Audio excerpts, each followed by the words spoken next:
Sean bienvenidos y bienvenidas a este espacio de la Fundación Pedagógica, específicamente en la dependencia del Centro Sociocultural Babeque, que hoy nos reúne para disfrutar, porque esto es un espacio que se disfruta, de celebrar el conocimiento, los aportes que nos hará el padre Manolo Maza, quien ha sido un colaborador por años tanto de la secundaria Babeque como del Centro Sociocultural, y hoy lo tenemos en el rol de historiador para hablarnos de un aspecto de la historia universal al que podemos llegar desde múltiples perspectivas.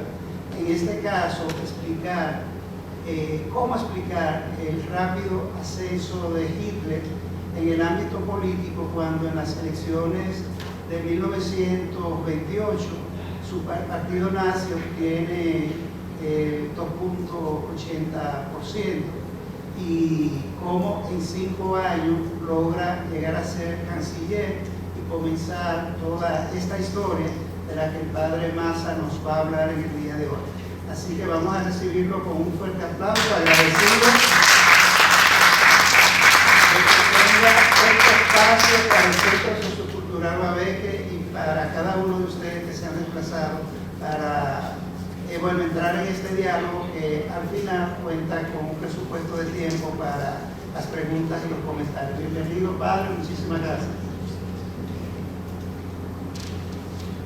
Muchas gracias al Centro Cultural Babeque, espléndidamente representado por el señor Lenin Francisco Alberto Paulino José, de las faldas del Santo Cerro, por allí. Tenemos varios costes en la Compañía de Jesús, por eso me es fácil recordar el nombre. Pues un día como hoy, sin que yo lo eligiera así, terminó la Primera Guerra Mundial, que va a ser tan importante en esta presentación. Y ya que estoy en eso, un día como hoy, esa pudiera ser otra charla, cuando la iglesia tenía 3 papas, se acabó la división y eligieron un papa que acabó con los otros 3. Eligieron a un hombre que dijo: ¿qué santo es hoy? Dijo: San Martín. Pues yo seré Martín. Era Martín V, de la familia Colonna. Pero hoy vamos a hablar de cómo fue posible que Hitler tomara el poder, siendo así que Hindenburg lo despreciaba profundamente. Le decía el cabrito austríaco. Como ustedes saben, Hitler no era alemán, era austríaco. Tuvo que hacer una maroma. De la vida de Hitler se puede recordar su nacimiento, el padre violento que le golpeaba, sobre todo cuando supo que su hijo quería ser artista, y la mamá lo defendía. Hitler adoraba a su madre. No lo aceptaron en la Academia de Bellas Artes porque nunca terminó el bachillerato, y no lo aceptaron en el ejército tampoco, tenía muchos problemas físicos. Pero al estallar la Primera Guerra Mundial, se lo reclutan en un regimiento de Bavaria, un regimiento bávaro, en el sur de Alemania, y lo envían al frente del Somme, un frente horrible. La Primera Guerra Mundial, de las cosas horribles que tuvo, fue una guerra de trincheras, de poco movimiento, 10 metros y mataban miles, 10 metros para acá y mataban otros miles. Hitler vivió eso como mensajero. Era un mensajero heroico, condecorado con la Cruz de Hierro, pero llevó a cabo, no pasó de cabo. Y una persona de su época dijo: nunca lo ascendieron más alto porque no daba para más. Decía: no daba para mandar más gente. Decía, bueno, y él, cuando le dicen que Alemania ha perdido la guerra, que Alemania está perdida y que las condiciones del Tratado de Versalles, pues él se deprimió horriblemente. Ahí lo vemos en una foto de la época, un refugio, esa guerra mundial que fue una guerra de trincheras y una guerra también en la que entraron por alianzas. Por eso los Estados Unidos quedó tan traumatizado de que no se metió en ninguna alianza ni quiso ser parte de la Liga de Naciones, que había presentado Woodrow Wilson no quisieron. Y eso tal vez fue un disparate, como se verá. Hitler creía, como creía mucha gente en Alemania, que el ejército alemán fue apuñaleado por la espalda. Dieron una puñalada por la espalda porque ningún metro cuadrado de suelo alemán fue controlado por el ejército enemigo. Y era que es verdad. Pero estaba totalmente derrotado, perdido. Los militares alemanes fueron tan tremendos que pusieron a los civiles a firmar los tratados y el armisticio, etc. No fueron ellos. Los militares alemanes se hicieron los locos. No aceptaron el disparate que ellos planearon. Disparate que por poquito les sale bien. Yo que estoy en una charla, yo quiero recomendarles un libro que es de las cosas mejores que yo he leído en mi vida, que se llama Los Cañones de Agosto, de una mujer, Bárbara Tuchman. Los Cañones de Agosto. Si usted va a leer algo alguna vez en su vida, lea ese libro, un premio Pulitzer, Yo lo he leído 3 veces en mi vida. Sí, es un libro genial. Uno se desorienta un poco en el primer capítulo con las casas reales, pero esta mujer, todo lo que ella escribió, y hay cosas gratis de ella. Creo que Los Cañones de Agosto está gratis en internet, así como también La Marcha de la Locura está gratis en internet, etc. Bueno, Hitler creyó lo de la puñalada en la espalda. Los alemanes conservadores se decían, como les acabo de contar, ¿controlaron acaso 1 metro cuadrado de suelo alemán? Fue una traición la paz. Los bolcheviques, apoyados por una conspiración judía mundial, etc., son gente que son responsables de tanto disparate como ocurrió. Y ya en ese momento, hace rato que hay un pensamiento racista contra los judíos. El ensayo sobre la desigualdad de las razas humanas, ¿no? Las razas son desiguales. Ya eso viene andando desde el siglo XIX. Hay 2 autores que marcaron mucho toda esa generación. Aquí tenemos uno de ellos, Gobineau, el francés, y está el inglés, un Chamberlain, que él hablaba que los pueblos germánicos son superiores. Los alemanes siempre vieron a los ingleses como primos. Hitler no entendía cómo es posible que los ingleses no participaran del sueño que él tenía para Europa. Y dice que esa fue una de las razones por las cuales Hitler no acabó con los ingleses en Dunkerque cuando los tenía acorralados. Hay mucho mito sobre eso, pero él tenía la esperanza de que al ver que Europa estaba perdida para ellos, que estaban solos porque Estados Unidos no entraba en la guerra, Rusia no entraba en la guerra, en mayo, la primavera del 1940, él pensaba que se iban a calmar y iban a pactar con él. Y este es uno de los señores que tenía esa idea, ¿no?, de que las razas germánicas. Hitler muy pronto después de la guerra conoce un partido alemán de los trabajadores, y él conoce este partido en calidad de chivato, porque a Hitler le dieron como un carguito después de la Primera Guerra Mundial. Lo ponen a visitar muchos grupos porque el ejército tenía miedo. Alemania tuvo varios alzamientos después de la Primera Guerra Mundial que fueron suprimidos violentamente. A ellos cuando mataron a Rosa Luxemburg, por ejemplo, reprimida. Bueno, Hitler va a la reunión y le dan su carnet 555, porque empezaban los 500 para impresionar, ¿no? Y cuando hay un orador que empieza a hablar de que Bavaria debe de ser pueblo independiente, Hitler se para, toma la palabra y le da una vaciada sobre la cava, ¿no? Y dice Dexler, el líder de ese partido, pero qué boca tiene este hombre, podemos usarlo. Se le reconocen sus dones de orador ya en 1920, y muy pronto él estaba afiliado. Por inspiración de Hitler, que tenía un sentido muy práctico de cómo presentar las cosas, el partido se debe llamar Partido Nacional Socialista de los Trabajadores Alemanes. De ahí va a venir el nombre de nazi, porque juegan con las siglas, ¿no? Esta gente estaba contra el Tratado de Versalles, preocupado por la gran decadencia de Alemania, profundamente antijudío y rabiosamente nacionalista. Hay que decir, todo esto son opiniones mías, así que no, usted óigame y sonría. Alemania la trataron mal en el Tratado de Versalles, eso fue injusto, la hacen la única responsable de la guerra, le ponen unas indemnizaciones que incluso economistas ingleses como Keynes, por ejemplo, decían, eso no hay quien lo pague, eso es un disparate, y varias veces van a tener que cambiar la carga que le han puesto sobre la espalda a los alemanes. Toda persona decente se daba cuenta que a los alemanes los habían maltratado. No eran santos, pero nosotros tampoco. Pues Hitler, una vez que está despedido del ejército, se dedica a tiempo completo al partido.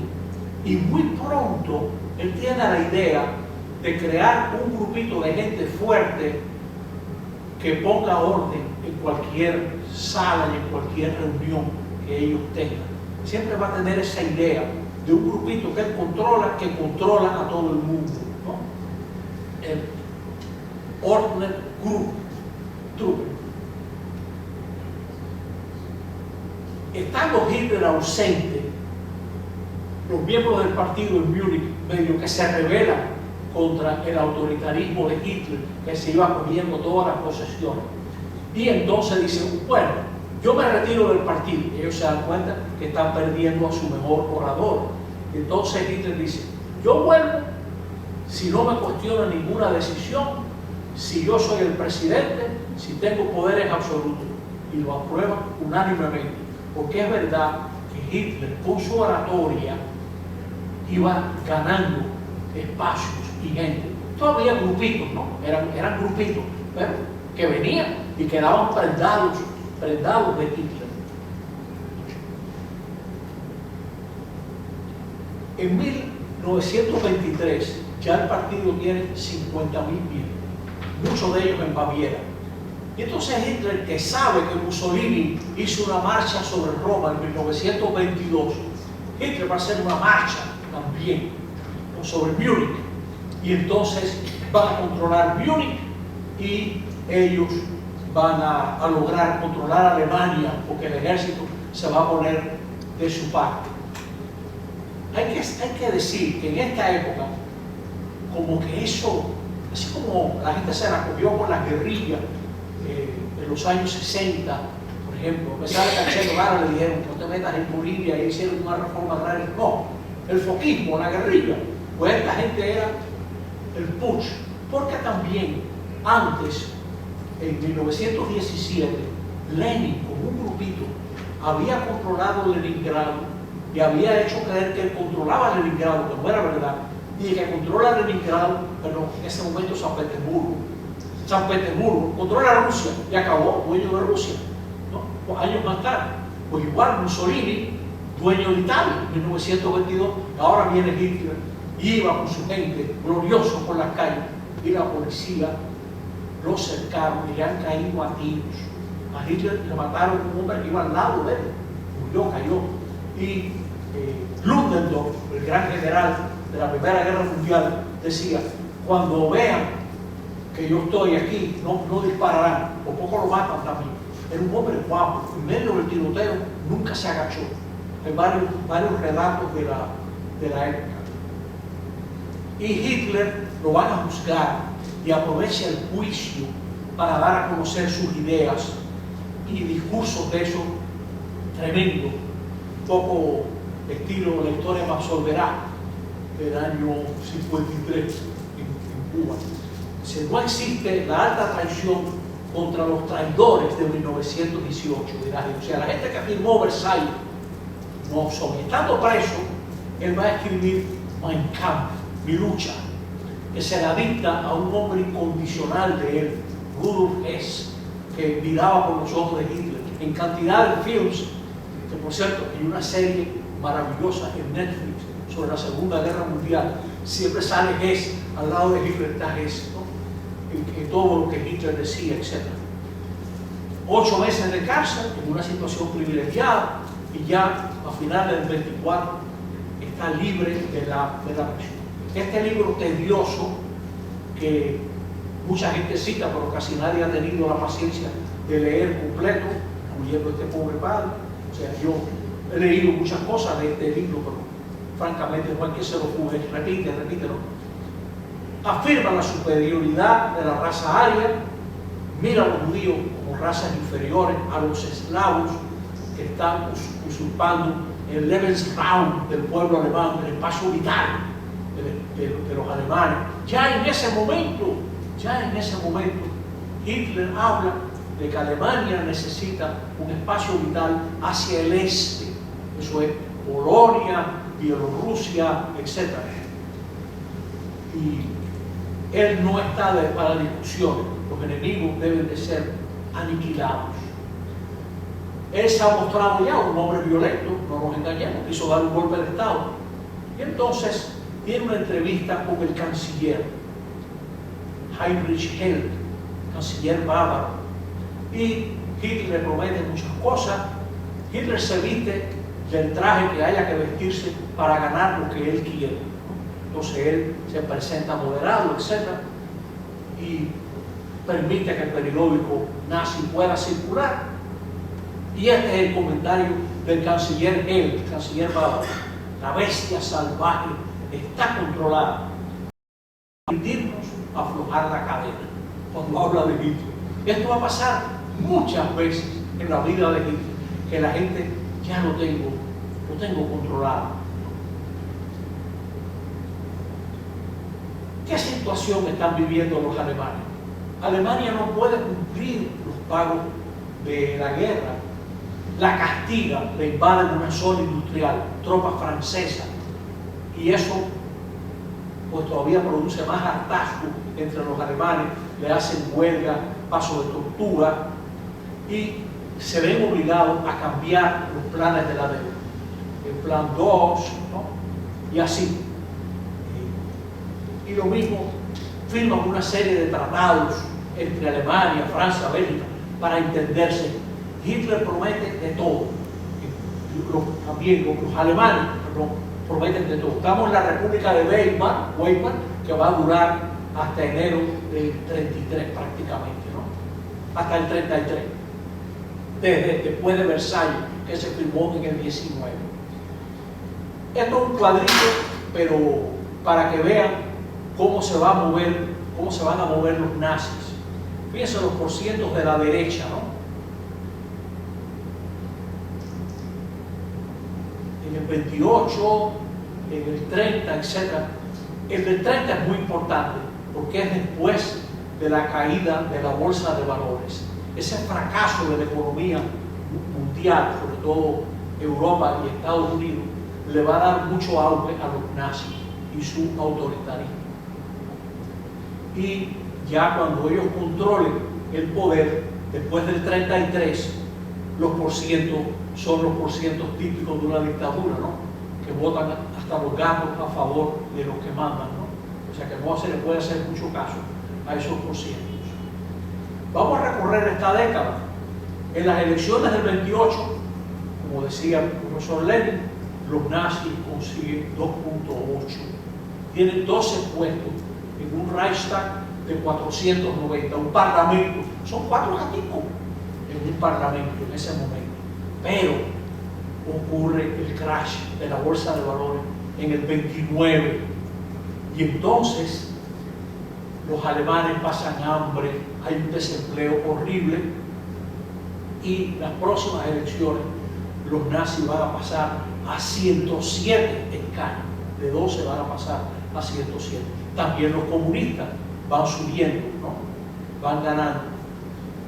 La Gran Depresión le va a ganar muchos simpatizantes a los nazis y a los comunistas también, a los dos extremos. En el 1932, O sea, un año antes de que Hitler sea canciller, Alemania tiene 6 millones de ciudadanos sin trabajo. Pero en ese momento, Hindenburg, que se postula a presidente, va a derrotar, para prácticamente acabar con el partido, con los nazis, que era el partido rival, ¿no? Y en ese momento también los comunistas van a llegar a 100 escaños, van subiendo los comunistas. Ese va a ser un elemento muy importante a favor de Hitler. Qué miedo que los comunistas están subiendo tanto. ¿Quién podrá parar a los comunistas, ¿no? Y otro factor es este señor, que era un intrigante tremendo. Continuamente él se ocupa de ver cómo él gana poder y su gente gana poder. Le hace la vida imposible a un gobierno del canciller Brüning y eventualmente logra que von Papen sea nombrado canciller y luego que lo quiten y él va a ser canciller. Y él le va a ofrecer a Hitler en su momento: mira, Hitler, yo creo que yo no voy a lograr la mayoría parlamentaria, tal vez tú la logres, pero yo me quedo encargado del ejército. Él se daba cuenta que a Hitler había que ahorrarle desde el ejército. Este señor era un hombre brillante, pero intrigante. Él decía 4 cosas a la vez a 4 gente distintas, ¿no? Este señor. Sí, por supuesto, Hitler le rechazó la oferta. Estamos en noviembre del 32. Y en ese momento los nazis pierden 34 puestos en el Parlamento, en las elecciones. Eso es un momento tremendo. En ese momento el partido se da cuenta que si no logran el poder o conectarse con el poder, es para abajo que van. Que ya están perdiendo votos. Y los comunistas, por su parte, han subido mucho. La derecha presiona a Hindenburg.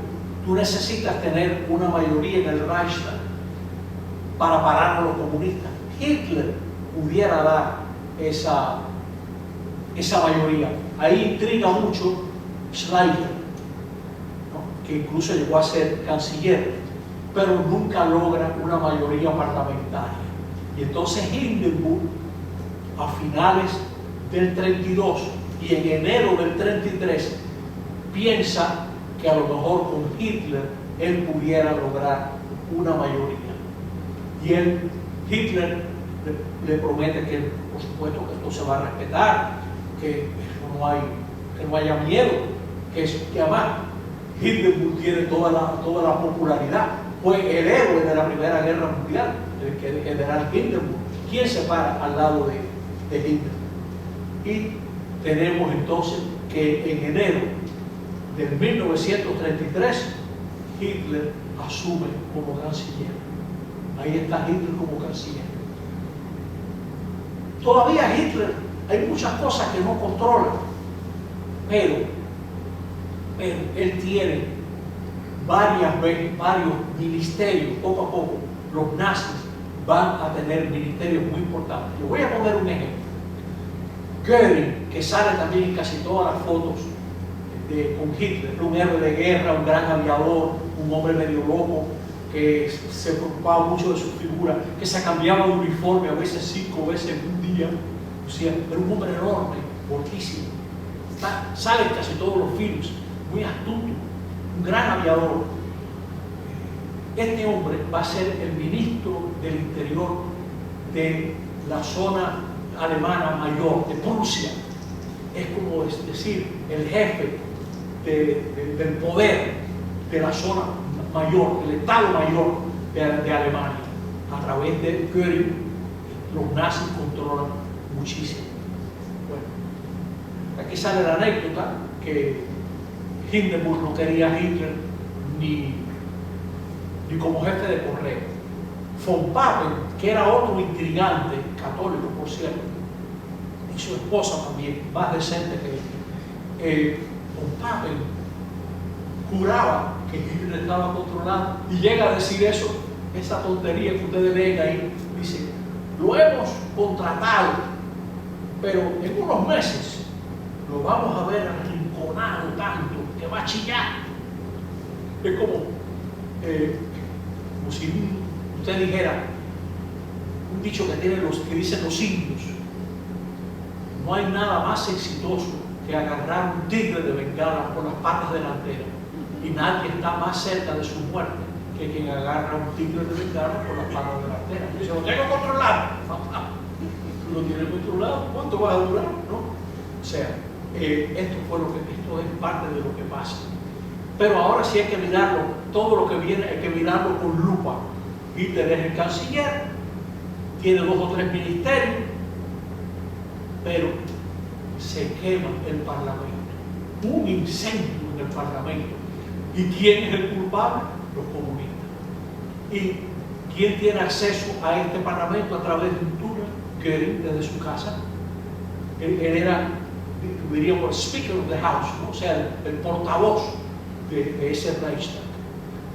Ya un periodista en ese momento dice: estos son los nazis que quemaron esto, ¿no? Y Goering aparece en la escena, todavía está echando humo eso. Fueron los comunistas, ya se sabe, fueron ellos, ¿no? Y entonces crea esa psicosis de que acá hay que tomar medidas extremas. Están ocurriendo hechos extremos que piden soluciones extremas.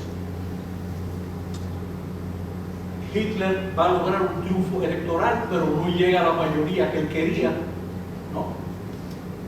Y ahora tienen 288 escaños. Ellos querían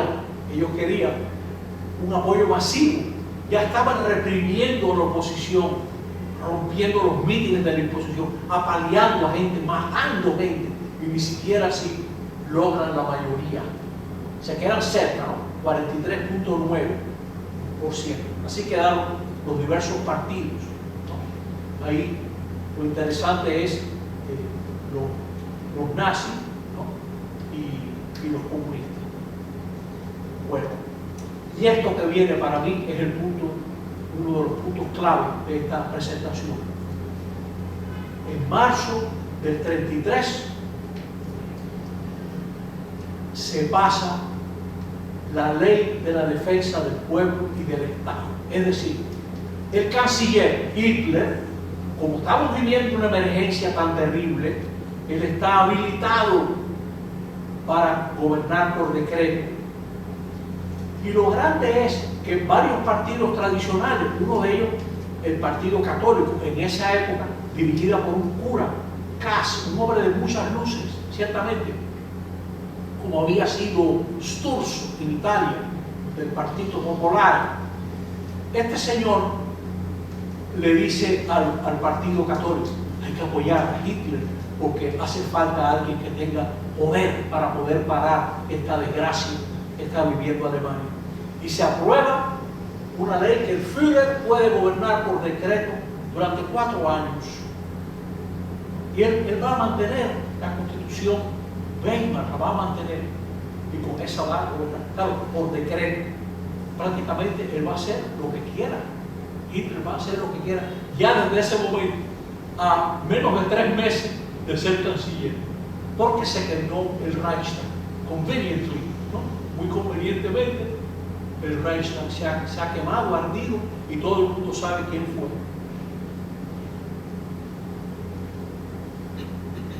Ya en abril elimina a todo empleado no hay. Ya en mayo se prohíbe todo sindicato que no sea dirigido por los nazis. Al padre Kass le dicen: deje eso, padre Kass. Hay que saber que en este momento la Santa Sede, Pío XI, a Pío XI le ha prometido el canciller alemán a través de su nuncio: si nosotros firmamos un concordato, este concordato será válido para toda Alemania. Alemania es una serie de estados independientes formados en un solo Reich, pero este concordato será válido en todos los estados alemanes. Se enseñará, se respetará la religión católica, ningún sacerdote puede ser juzgado por los tribunales ordinarios, se respetará el catolicismo y no se va a permitir ningún abuso. Ahora, los padres que no se metan en política ni hablen de estas cosas, que se dediquen a hablar del cielo, ¿no? Y el Partido Católico se va a disolver, el Zentrumspartei se disuelve. Este fue un grupo interesante. Alguna de esta gente había enfrentado en el siglo XIX a Otto von Bismarck, que no era un pajarito fácil, ¿no? Y ya para diciembre del 33, los nazis son el único partido en Alemania, en ese momento. Y uno de los hombres que va a ser muy importante para que Hitler amplíe su poder va a ser Goebbels, que había trabajado para un líder nazi, un hombre interesantísimo, Strasser. Usted sabe que uno estudiando estas cosas, uno aprende algo. Yo he aprendido dos cosas estudiando. Esta es una, la otra se la digo al final. Qué hombre tan interesante. Este hombre, si era socialista de verdad, le decía a Hitler, tú estás coqueteando con el empresariado alemán, con los ricos, etc. Tú, porque estás recibiendo millones de ellos, porque la gente industrial alemana, los ricos, veían en Hitler la solución para parar a los comunistas y hacer una Alemania grande de nuevo económicamente. Entonces él recibiendo todo eso. Y Strasser lo critica y dice, pero no somos socialistas nosotros, no señor. Y el Hitler le dice, más adelante seremos socialistas, pero ahora tenemos que llegar al poder, ¿no? Siempre crea que este hombre, Goebbels, aviva siempre el odio, que eso funciona. El odio mueve a la gente. También un enemigo exterior y una devoción total a Hitler. Este será uno de los poquitos que permaneció hasta el final con Hitler. Ustedes vieron esa película de Bunker. Este señor llega hasta el final, se envenena a él, se envenena a la esposa y envenenaron a todos los hijos, ¿no? Ellos. Un hombre muy fiel a él. Y aquí tenemos al gran Strasser, ¿no? Un tremendo organizador. Este hombre también era muy hábil. Él cayó preso con Hitler después del putsch, después del intento de golpe de Estado, pero sus conexiones eran, él sale antes de Hitler, de la cárcel. Y un gran organizador. No le gustaba ese antisemitismo fanático y a este hombre lo van a matar. Era rival de Hitler. Todo el mundo pensaba que si Hitler desaparecía, él hubiera sido quien dominaba el partido. Es más, a veces los cancilleres, antes de que Hitler fuera canciller, le conseguían entrevistas a Strasser. Venga, hablemos, etc. Otra figura importante de esta época era Röhm, el encargado de esa fuerza paramilitar, ¿no? Que eran los SA en ese momento. Pero Hitler sabe que el ejército es el único que lo puede apoyar a él. Y los generales no le gustaban estos paramilitares. Y entonces Hitler se da cuenta de eso en el 33 y ya para el 34 él tiene más paramilitares que los SA, tiene los SS, y esas son la gente que va a organizar el asesinato de toda la gente que moleste a Hitler en su partido. Estos señores montan una listica y van en una noche determinada, se llama la noche de los cuchillos largos. Van a ir a toda la gente que hace falta matar. Ahí se fue Strasser, ahí se fue este hombre que tenía su grupo, miles de gente armada que lo seguían. Röhm, y se fue Schleicher y su esposa. Se fueron cerca de 500 personas. En una noche los mataron. En junio del año 34. Ustedes dirán, pero ¿cómo es posible que estén pasando toda esta? Eso estaba pasando así. Y el mundo sabía de estas noticias, pero había como una distracción, diría yo. Había como un enfocarse en otras cosas. Ustedes van a ver de las cosas más espeluznantes en breves momentos. Este también se fue, Schleicher y su esposa. Este hombre tenía acceso a Hindenburg porque había peleado junto al hijo de Hindenburg, Oscar. Y probablemente este hombre sea el que publicó información escandalosa de cómo se habían usado unos fondos para recuperar el este alemán, echándole la culpa a Hitler. O sea que en la prensa alemana, a finales del 32, aparecieron una serie de artículos. Investigue cómo se gastaron esos fondos. Por eso también Hindenburg habrá querido pasar página poniendo a Hitler de canciller para ver si le soltaban ya, lo dejaban quieto, porque cada vez se le iba acercando más la acusación de corrupción, de cómo se habían manejado esos fondos que beneficiaron a varios amigos de él. Esto fue noticia, esta matanza del 34 fue noticia. Se cree que mataron a 500, ¿no? En esa revuelta, porque Hitler dijo, estaban preparando un golpe de Estado, yo he salvado a la República, esta gente eran conspiradores, y el conspirador era él, ¿no? Bueno, pues en la noche de los cuchillos largos, eliminan a Rom, a todos los que se han opuestos, a Strasser, etc.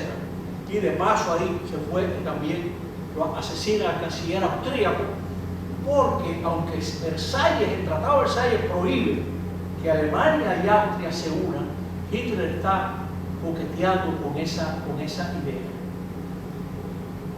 Muere Hindenburg en agosto del 34 y entonces Hitler concentra el poder del presidente y del canciller en él mismo.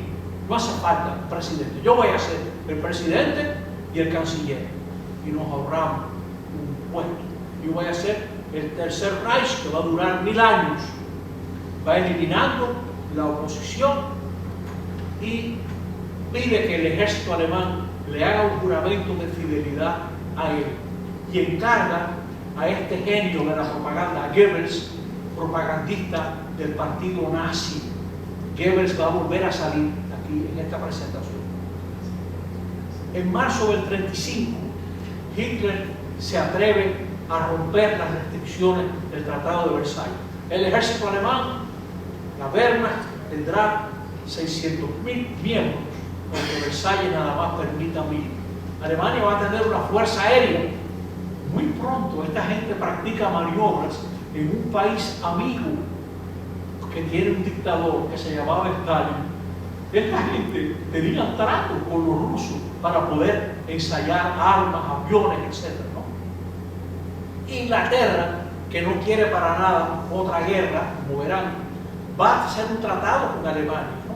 Está bien, tu marina puede subir al 30% del Royal Navy, ¿no? Le dan concesiones a Hitler. Ya en el 35, Hitler pasa las leyes de Nuremberg, vencido de la conciencia de que la pureza de la sangre alemana es la promesa de perpetuación del pueblo alemán, inspirado en la voluntad indomable de él. Primero, los matrimonios entre judíos y sujetos de sangre alemana o asimilada están prohibidos. Relación extramarital entre judíos y sujetos de sangre alemana o asimilada, prohibido. Los judíos no pueden utilizar en el servicio de su hogar mujeres de sangre alemana. Cuarto, prohibido a los judíos poner colgaduras con los colores alemanes nacionales. Y quinto, la infracción al número 1 será sancionado con una pena de reclusión, etc. Y todos los castigos que vienen a quien no cumpla esto. ¿Por qué la escena internacional es, diríamos, tan renuente a ponerle un pare a tantas cosas? Recordemos estos datos.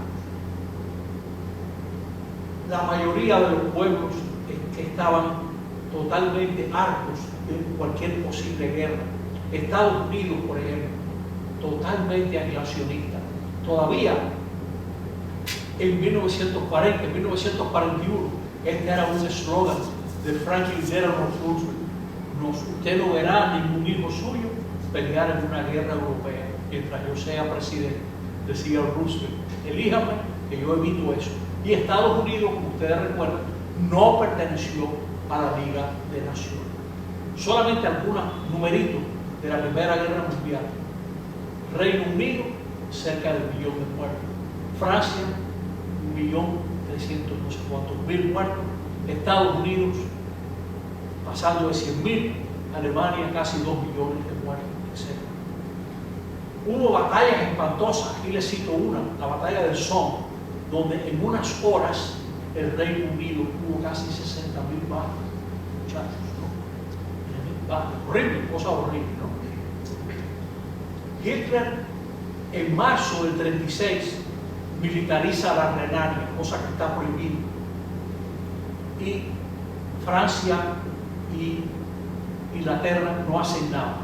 Él se mete en la Renania, ¿no? Y en el 36 empieza a ayudar a los nacionales en la Guerra Civil Española.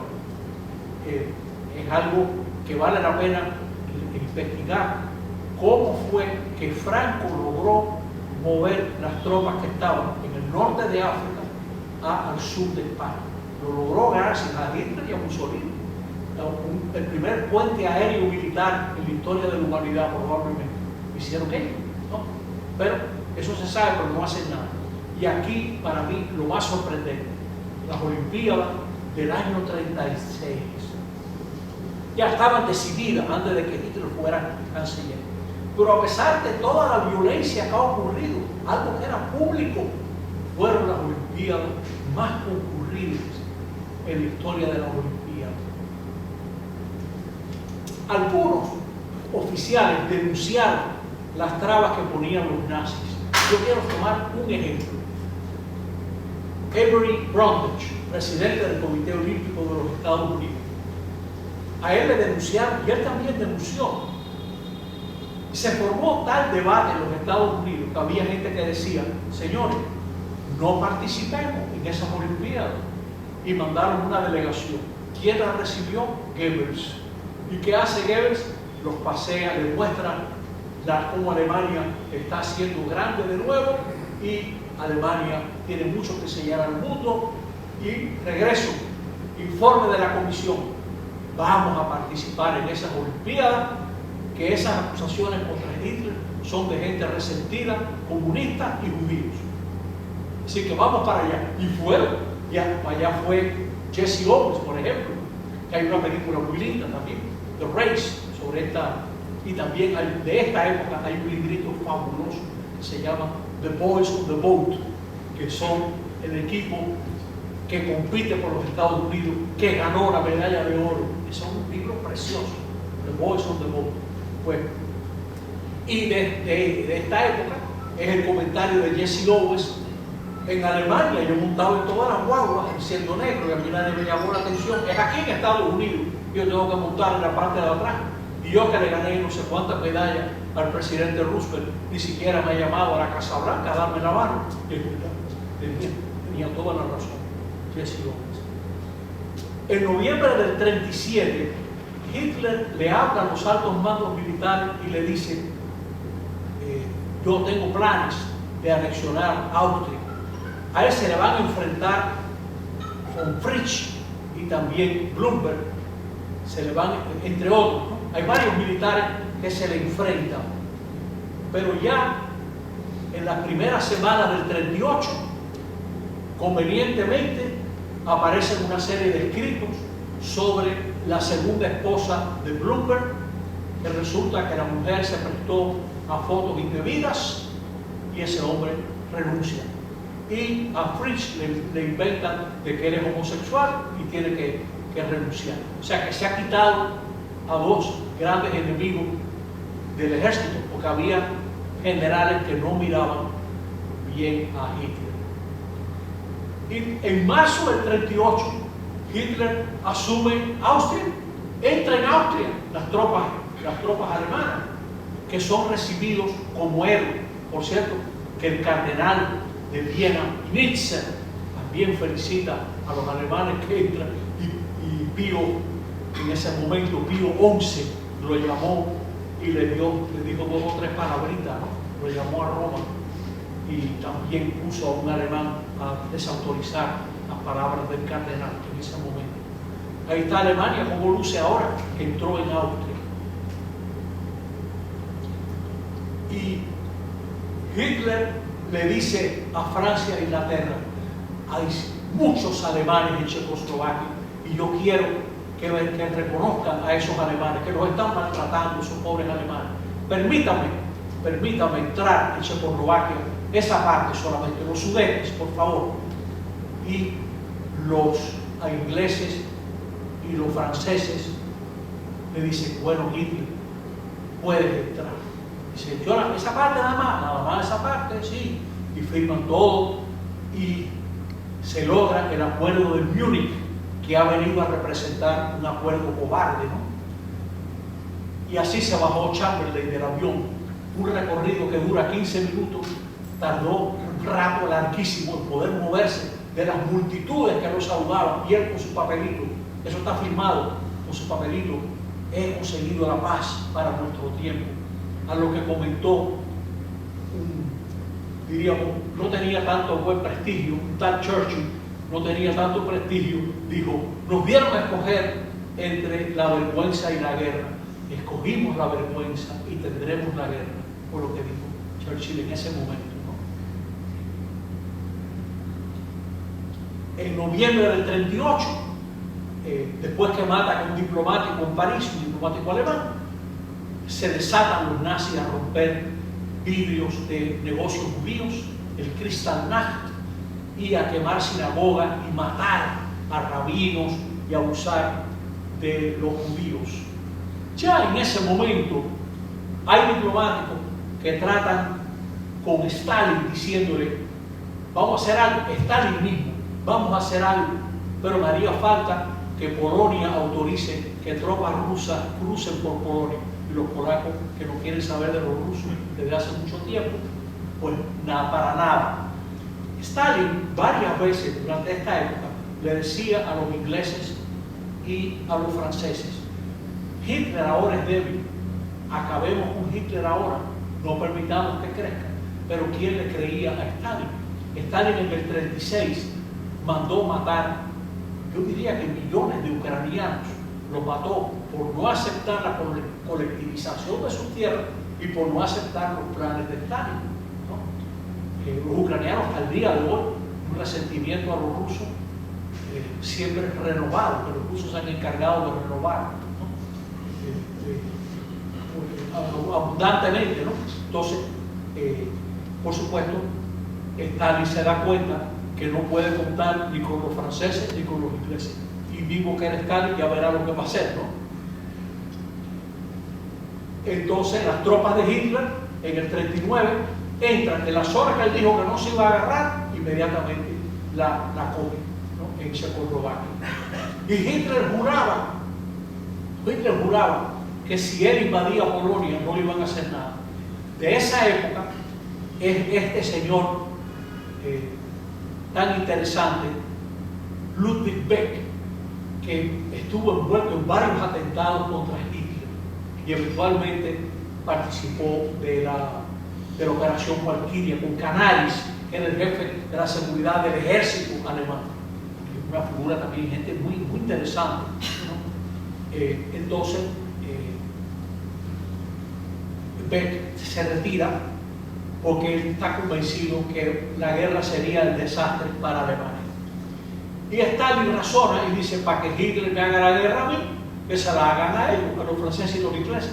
Y firman la paz. Los comunistas que veían a Hitler como el diablo en bicicleta y viceversa, firman un acuerdo en agosto del 39, que esa fue una maroma, todos los partidos comunistas del mundo acusando de nazis y fascistas a sus enemigos, y ahora resulta que han firmado un acuerdo. Tuvieron que hacer una maroma, una contorsión, como dicen, increíble, y resulta que se ha repartido Polonia, una caricatura de la época. Y luego, ¿verdad que está bonito, no? ¿Saben? Ahí está el vestido de novia, ¿no? Sí. Y Hitler, sintiéndose seguro de que Rusia no le va a hacer nada, y él estaba convencido de que Francia e Inglaterra, que no hicieron nada cuando él invadió la Renania, cuando aumentó el ejército alemán, cuando entró en Austria, cuando se cogió Checoslovaquia, ¿qué van a hacer por los polacos? Pues le declaran la guerra. Ahora, no hicieron nada por los polacos. Los polacos, mientras los masacraban, Luftwaffe alemana, ellos miraban para el cielo a ver si veían aviones ingleses o franceses, que no hicieron nada por los polacos, ¿no? Y tristemente así fue, ¿no? Y luego más tarde, al final de la guerra, se pudiera decir también que a los polacos lo vendieron también. Pues invade Varsovia y va a ser ya el comienzo de la guerra. Y ahora quisiera yo ir concluyendo esto. ¿Qué sacamos de todo esto? ¿Cómo Hitler llega a tener el poder? No se le puede negar que era un orador de gran talento. Modulaba su voz. Hitler conseguía transmitir una intimidad, una complicidad a cualquiera que lo escuchaba, ¿no? Era un actor consumado. Este hombre se exaltaba, se bajaba, lloraba. Todo eso delante de la gente, ¿no? Con ataques de furia. Hombre de grandes cualidades escénicas. Capacidad de transmitir empatía. Este hombre se metió en un bolsillo a Neville Chamberlain, que no era un pajarito, era un hombre interesante, fue político, ¿no? Él ensayaba, Hitler no improvisaba, y tenaz. Y también logra comunicar este mensaje: el único que puede arreglar a Alemania soy yo, ¿no? Esto es un hombre que estudió mucho a Hitler, Kessler, citado por Timothy Reinbach. Este librito reciente, Take Over, la verdad que se lee muy bien. Take Over dice: ¿qué convertía a Hitler en una persona tan peligrosa? Su fanfarroneo, detrás del cual se encontraba su intuición, su capacidad para evaluar una situación con la velocidad del rayo y reaccionar con celeridad y efectividad admirables, ¿no? Impresionante. Lo ayudaron las circunstancias. El crash de la bolsa de valores del 29 descalificó a las autoridades alemanas y toda su política económica. Así es, totalmente, ¿no? La gente pasando hambre.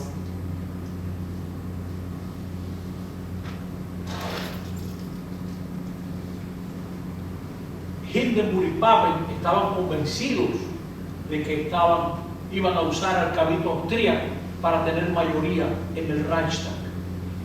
Hindenburg, como les decía, estaba presionado por un escándalo y varios de los amigos de Hindenburg fueron beneficiados en ese uso de los fondos. ¿Qué lo hizo creíble a Hitler? El Tratado de Versalles fue injusto. Yo me acuerdo leer cuando a Benedicto XV, que por supuesto no lo dejaron participar a la Santa Sede, Italia logra que excluyan a la Santa Sede de cualquier negociación diplomática. Benedicto XV, cuando lee el tratado, dice: pero esto es la puerta a una guerra, esto es la puerta a una nueva guerra, dice él. Alemania necesitaba levantarse económicamente. Hitler apeló muchas veces a las raíces luteranas y católicas del pueblo alemán y también el miedo al creciente Partido Comunista Alemán. Bueno, pues yo les puedo decir que ya en marzo del 33 había campos de concentración para los opositores. Pues en una noche como esta de tráfico y dice que muchos apagones, su presencia me ha iluminado y se la agradezco mucho. Muchas gracias. Si hay alguna pregunta, la escuchamos, ¿verdad? Pregunta, acuérdense que el charlista soy yo y que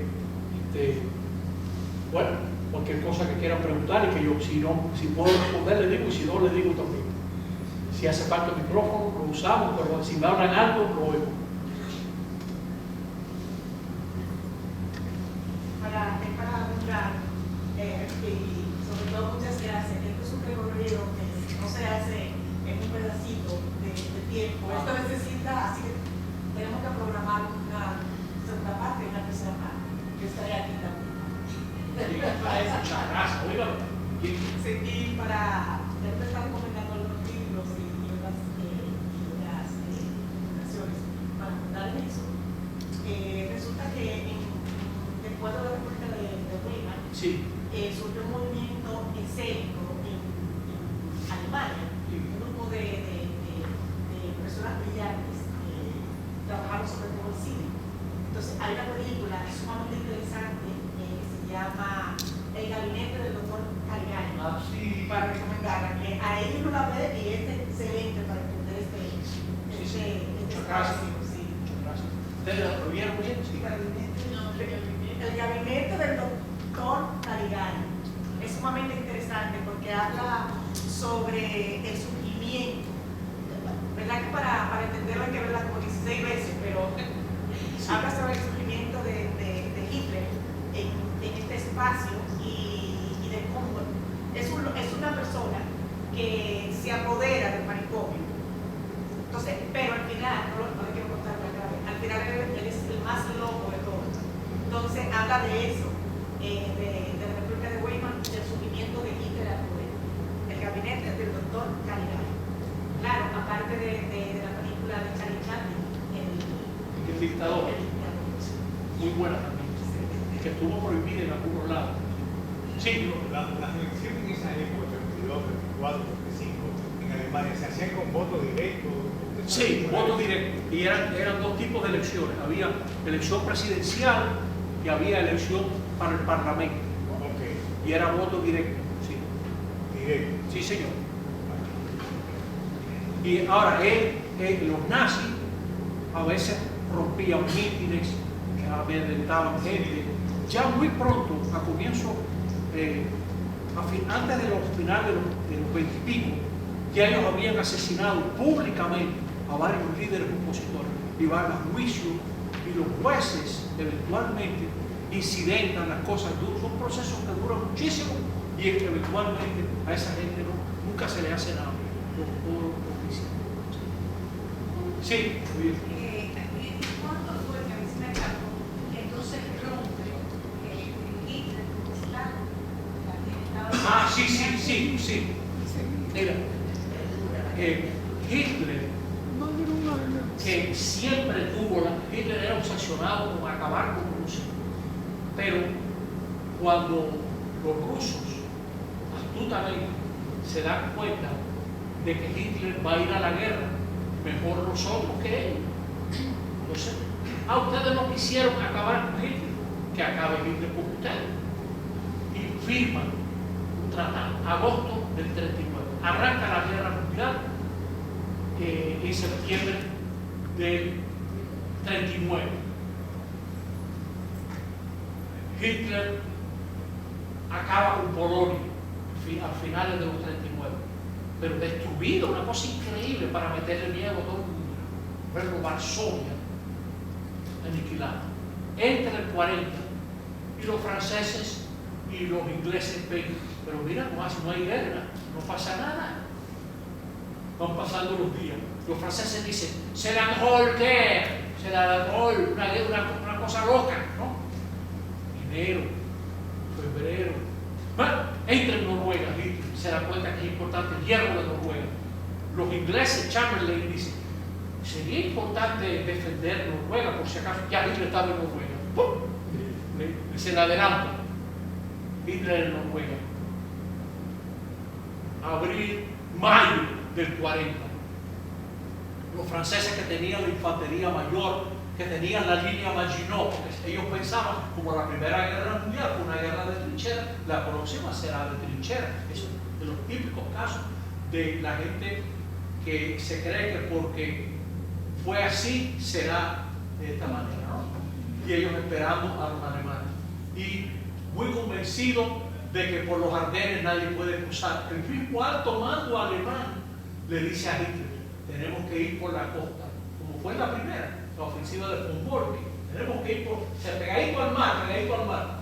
Y un general brillante alemán, Guderian, le dice a Hitler, yo he estudiado el asunto, por los Ardenes hay caminitos por donde pueden cruzar los tanques. Lo que tenemos que hacerle a los ingleses es hacerle creer que nosotros vamos a venir por la costa y salirle por la costa y por los Ardenes.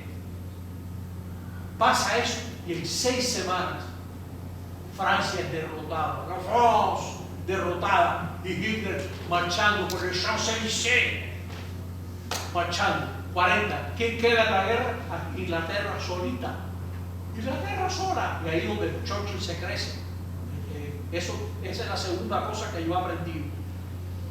Churchill, que era un fracasado en varios aspectos políticos, tuvo un desastre en la Primera Guerra Mundial en Galípoli, que hay una película sobre Galípoli también preciosa, de un australiano.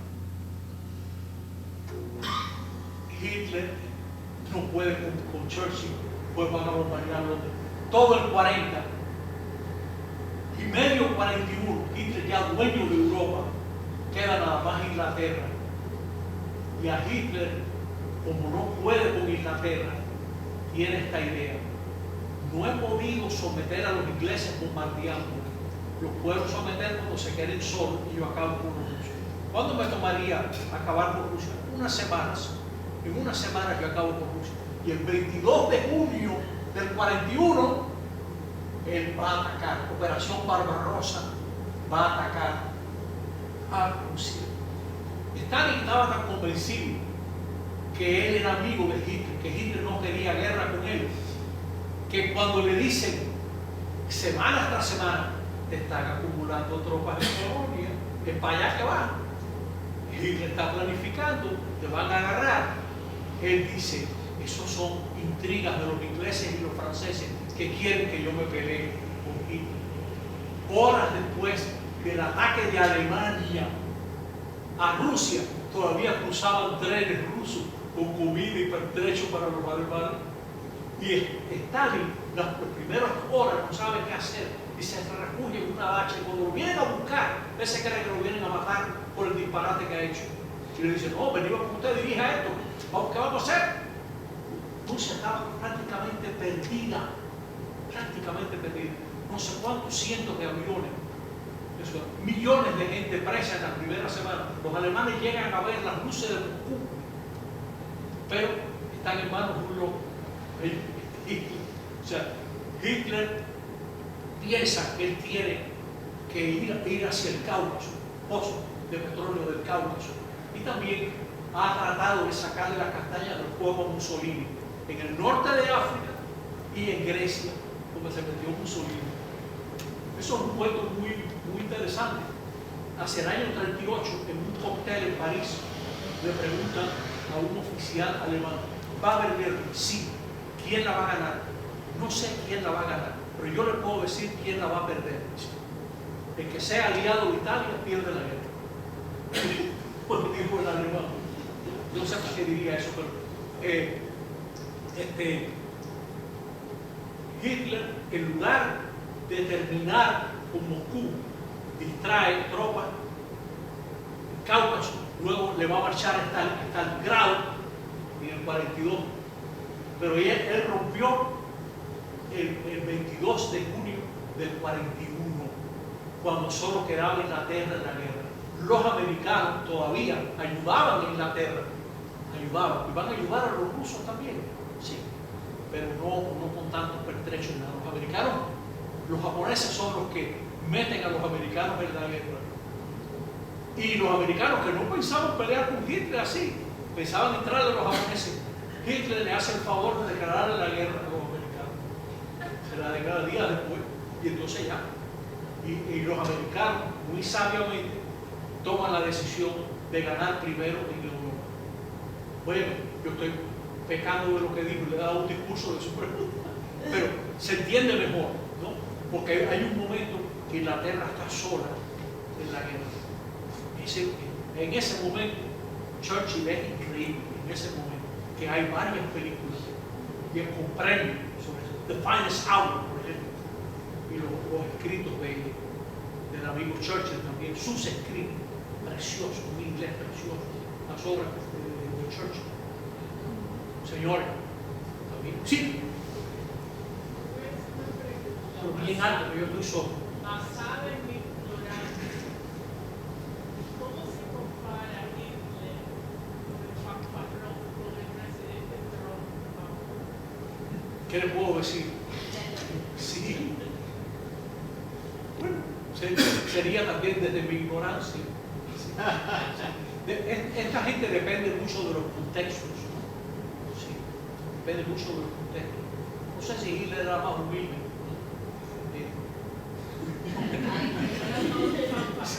Pero digo, eso son opiniones.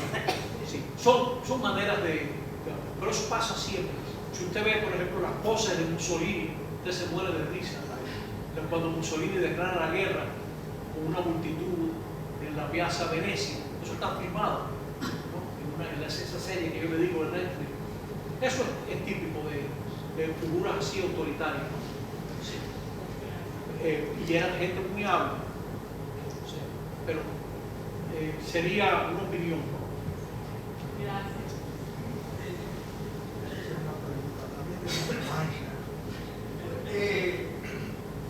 Los dictadores necesitan o surgen de grandes eventos catástrofe en el cual son héroes o prácticamente se convierten en héroes. Por ejemplo, Trujillo con San Zenón.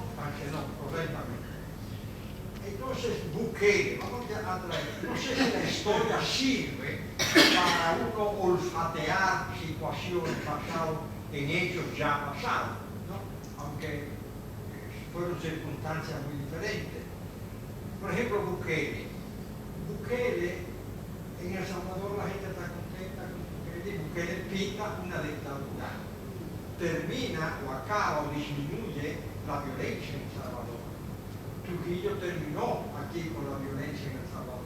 El caso de Fidel Castro fue una esperanza para América Latina, no solo para Cuba, ¿no? Incluso imitaciones de la forma de actuar políticamente y de combatir de Fidel Castro se trasladaba aquí a América, el Che Guevara en Bolivia, el caso Camacho aquí, guerra de guerrilla, etc.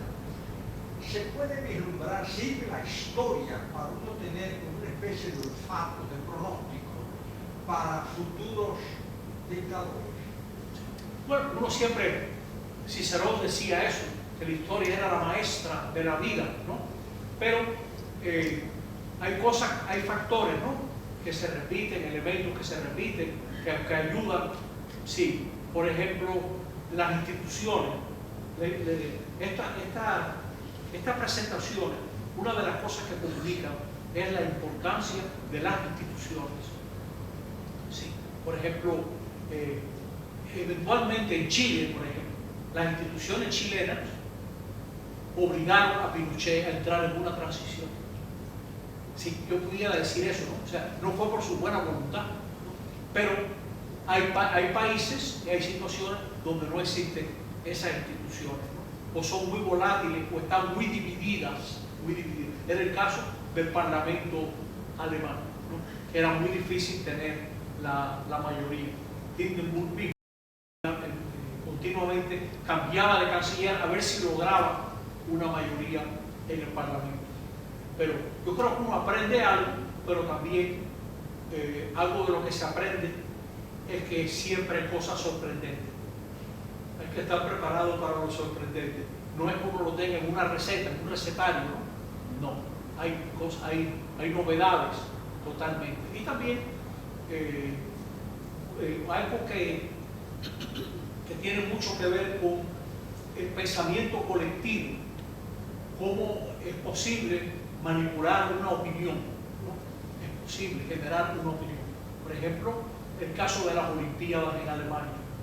Cómo, teniendo la violencia que habían tenido en Alemania, se logra crear la opinión de que se puede participar en Alemania, que es un país donde hay respeto a los derechos, etc. Y no se debe hacer caso a esos críticos de la gran Alemania. O sea, que ¿cómo se puede dominar una opinión? Señores, quiero que me recuerden como una persona sensata. Bueno, hasta otra vez. Muchas gracias.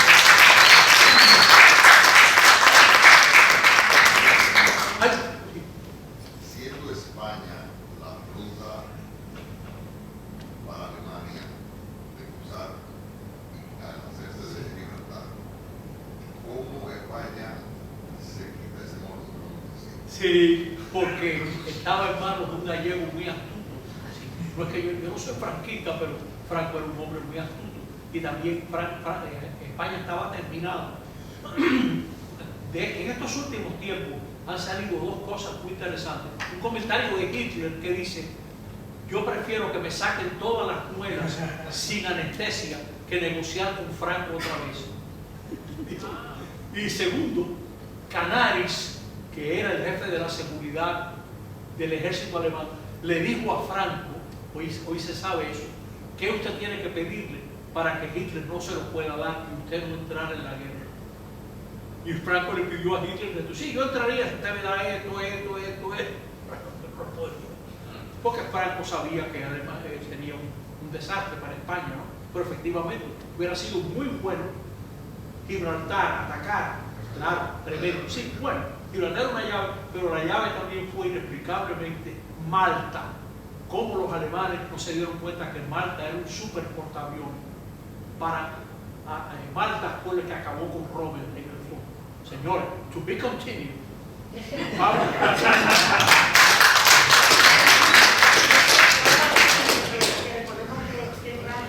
Algunas cosas, por ejemplo, lo de Guernica,